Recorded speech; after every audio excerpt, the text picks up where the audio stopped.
చదువుకుంటేనే మంచి భవిష్యత్తు ఉంటుందని మాజీ పార్లమెంట్ సభ్యులు విహెచ్ హనుమంతరావు అన్నారు.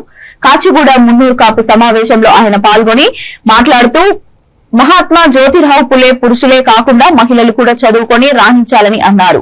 నేటి విద్యార్థులు పురుషుల కంటే ఎక్కువగా విద్యార్థినిలు చదువుకొని ముందంజలో ఉన్నారని కొనియాడారు. అంబేద్కర్ కూడా చదువుకొని మన రాజ్యాంగాన్ని రచించడం జరిగిందని గుర్తు చేశారు. మున్నూరు కాపు వాళ్లకు వసతి సదుపాయం లేకపోవడం వల్ల మహిళలకు చదువుకోవడానికి ఇబ్బందికరంగా మారిందని అన్నారు. ట్రస్ట్ లో సభ్యులు పెరగడం కాదు, మహిళలకు వసతి సౌకర్యం కల్పించాలని ఆకాంక్షించారు.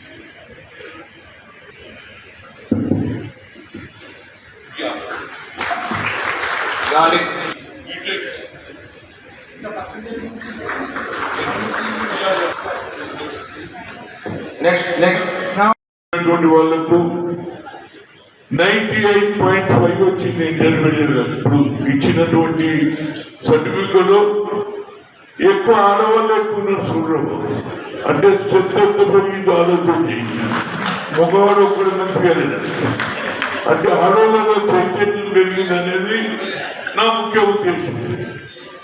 చదువుకుంటేనే భవిష్యత్తు అని 18th సెంచరీలో